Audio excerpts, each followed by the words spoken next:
Is it possible to build a super modern, luxury bed frame for less than the cost of a cheap one from IKEA? Today we're going to find out. My IKEA bed frame has seen better days. After moving 3 times, this bed now has some broken pieces and is missing a lot of parts, which has caused it to lose some structural integrity.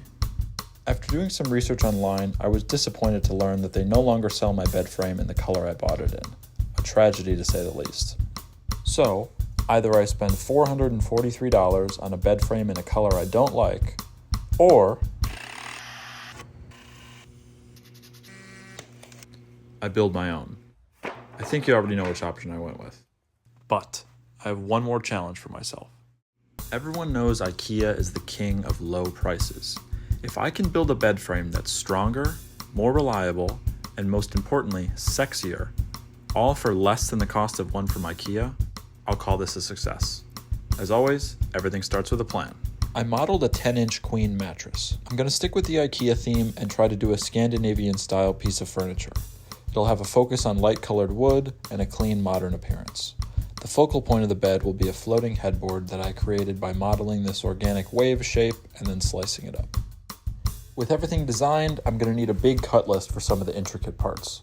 The headboard alone is going to be 44 individual pieces. I laid out the complicated parts into a drawing, and once again, it's time to head to the store. I made a stop at the print shop first and had them print out all the templates I'm going to need for the project. Did I mention that this build has a lot of pieces?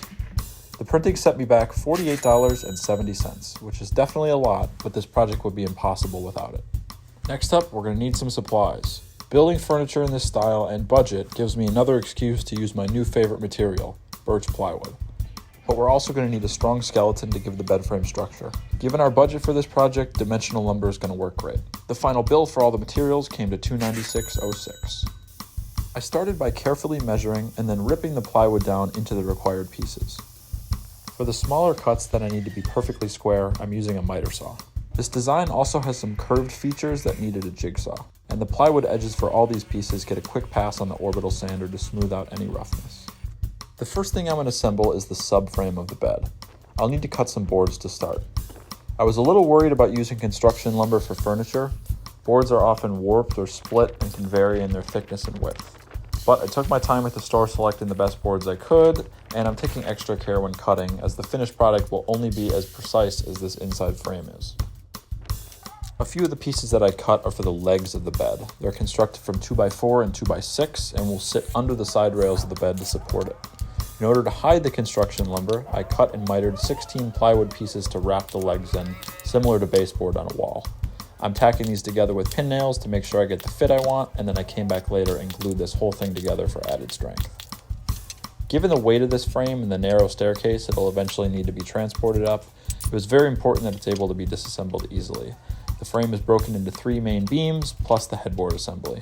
To transport this in the future, I just need to remove a few screws. The front and sides of the frame get support blocks, and here I'm squaring up the frame and adding a temporary diagonal brace to hold it in place. Now that the glue is set up on the feet, I can attach those as well. I'll do a quick test of the structural integrity of the frame, and then it's time to add the slats. I could screw the 2x4 slats directly into the side beams, but that would make future disassembly difficult. So I'm using joist hangers so they can be easily removed in the future. These 5 supports have more than enough strength to support the mattress, but there's too much space between them so the mattress will sag.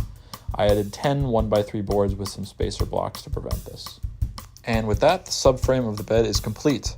I ended up needing to run to the store for some more lumber, which came to $23.40. Time to work on the headboard. I started working on the headboard a few days earlier by cutting out all the templates. Once those were completed, I could attach and trace each of them to the plywood blanks. Keeping these fins in the correct order and orientation was very important, so I made sure to number everything and mark which side of the board was waste. The next stage of the process was the most mind-numbing. 39 individual fins had to be cut out with the jigsaw. I went through 3 blades, and the whole process took about 2 or 3 hours of cutting. The edges of these fins need to be super smooth, and the jigsaw leaves a pretty rough finish, even when using a high TPI blade. So, next up was another hour of sanding these. Thankfully, I have an oscillating drum sander, or this probably would have taken a full day. Here are all the fins sanded and ready to assemble. I'm starting the headboard assembly by laying everything out. These fins need to be level and perfectly spaced 2 inches apart. I made a jig with some scrap plywood and pre-drilled holes into the headboard backplate. I made one more jig to hold the fins level and at the right height, which made installing them really easy. I locked them in place with one screw and then came back later and added the rest. And here's what it looked like with all the fins attached. The headboard gets two heavy-duty legs to mount it to the rest of the frame, and I wasn't sure exactly how to mount these without screw heads being visible on the front.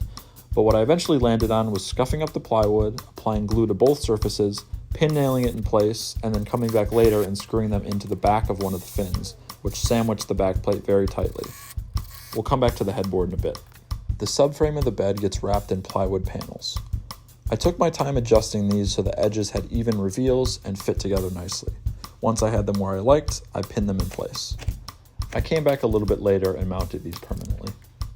I think this was the biggest mistake of the project. I originally designed some side tables for the bed frame that were put together with some glue and dowels, but after I put them together, I decided I didn't like the look of them or the fact that they had no storage space. So instead, I'm adding piano hinges to the top panels to convert both sides of the bed into cubby storage. The front panel of the bed needs to be removable for access while disassembling in the future, so I mounted a few cabinet catches so this can be easily popped on and off. Then I went back to the store for more materials, which came to $72.56. The headboard panel gets heavy-duty screws and some pre-drilled holes. Mounting the headboard ended up being pretty easy. I added one screw and then checked that it was all level before adding the rest. I'm really happy with how everything is looking at this point, and the frame is very strong. I can walk around the entire perimeter platform with no creaking or bending of the frame whatsoever. And then it's time to disassemble. The shot is obviously sped up, but it took about 8 minutes to take the whole thing apart. It separates into 4 main pieces plus the slats. Now that I have access to the bottom of the frame, I cut out some 1/4-inch plywood, which I'm going to use to make bottoms for the cubby storage. I glued and nailed these into place. I made one last trip to the store and I returned all the materials that I didn't use. In total, I got $54.03 back. Here is the frame after I moved it up into my room, and I'm just going back and forth between the sides to get the footboard piece lined up perfectly. Once that's done, I can pop the front piece back in and start with the slats. I definitely overbuilt the mattress supports in this design, but the materials were very cheap for this section, and I'd rather have the frame be a little bit stronger than it needs to be. The mattress goes on, and the fit is perfect. I'm nearing the end of the project, and I still have a little bit of budget to play with, so my friend gave me a great idea to add some LED strips to the headboard. These cost me $26.68, and I think they complete the look nicely. I really like the way that this project turned out. All in all, it took about 40 hours of work, and the total cost for the project came to $413.37, meaning I stayed within budget and had just over $30 left over. If you'd like to build this project yourself, a material and cut list, printable templates for complicated parts, and a detailed 3D model are all available in my bio. Thanks for watching.